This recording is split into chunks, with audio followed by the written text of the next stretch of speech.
Thank you for the introduction. I'm Tim Nordenfur, and I'm going to talk about our work on cardiac image fusion of 3D echocardiography and coronary computed tomography angiography. And I'm going to start by giving a short introduction to coronary artery disease, talk about cardiac image fusion. I will present the fusion algorithms we use, the method by which we validate them, and about the plans for the future. First, coronary artery disease is the most common cause of death in the world, and it's caused by plaque buildup in the coronary arteries, causing narrowings called stenosis. And these stenosis restrict the blood supply to the myocardium, which inhibits normal myocardial function, causing ischemia or death. The treatment decision for coronary artery disease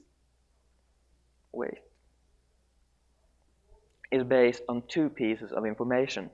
Morphology, which is the anatomy of the coronary artery tree as well as the locations of the stenosis, and functional information, which is how these stenosis actually affect cardiac function.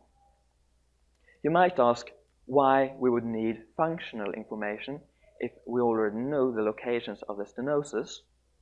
And the reason is that only anatomical information is not enough.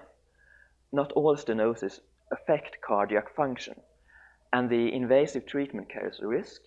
So if we were to treat the functionally insignificant stenosis, we would actively harm the patient by, for instance, the risks present in all invasive procedures, but also risks such as accidentally redistributing the blood flow in the coronary artery tree. In fact, a large multicenter study showed that by treating only functional stenosis, as opposed to all of the anatomically significant stenosis, the one-year mortality rate could be reduced by 30%. But for the clinician to interpret these two pieces of information and mentally integrate both anatomical information and functional information is a time-consuming process, and even worse, it is error-prone. And therefore, our aim is to fuse the morphology from, in this case, coronary CT angiography and function from 3D echocardiography into a single 3D image, which would allow the clinician to have an easier time to allocate a stenosis to a functional defect. You might also ask if this fusion would actually improve the treatment or if it just gives us neat images. And the answer can be found in another group's study of fusion from CCTA and SPECT, which is another functional imaging modality, in which this graph shows the number of stenotic segments. And in the white bar in the middle, we can see the number of arterial segments, the number of stenosis that were found could not be classified as functionally significant or functionally insignificant using the side-by-side images. But we can see that the black bar, which comes from the fused images, there were less than half of the stenotic segments that could not be classified.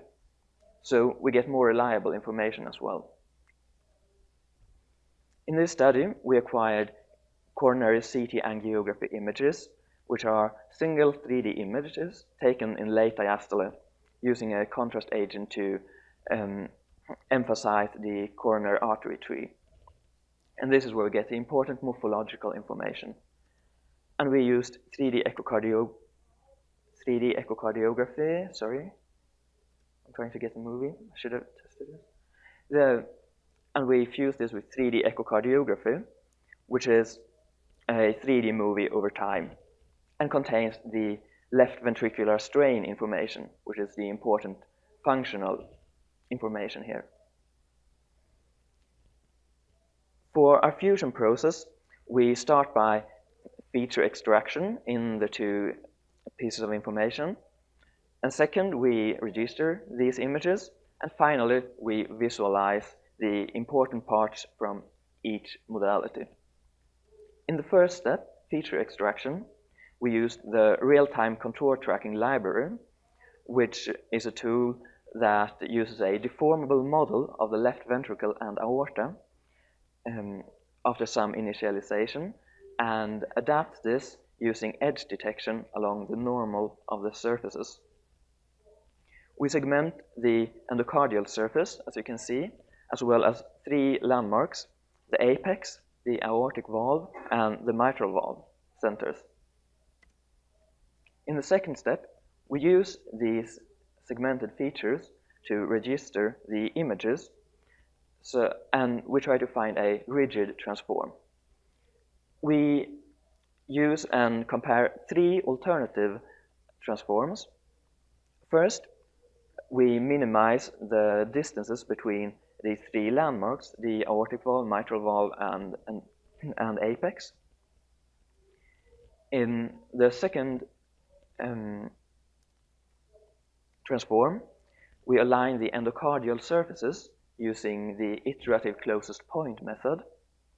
And in the third alternative transform, we try to align the three-chamber planes by first fixing the mitral valve centers of the two modalities, second, fixing the long axis so that they overlap, and finally, the long axis would be the lines from the mitral valve center to the apex.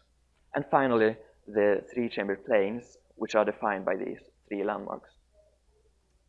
And in the final step, we visualize the coronary artery tree and morphological information from the coronary CT angiography and the left ventricular strain from 3D echocardiography, which is here color-coded on the left ventricle, where red means higher longitudinal strain.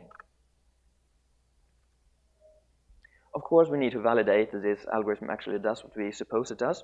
So we have obtained data from 8 clinical cases where the patient had suspected coronary artery disease, and asked a cardiologist to identify in each of these two modalities the apex, aortic valve, and mitral valve centers.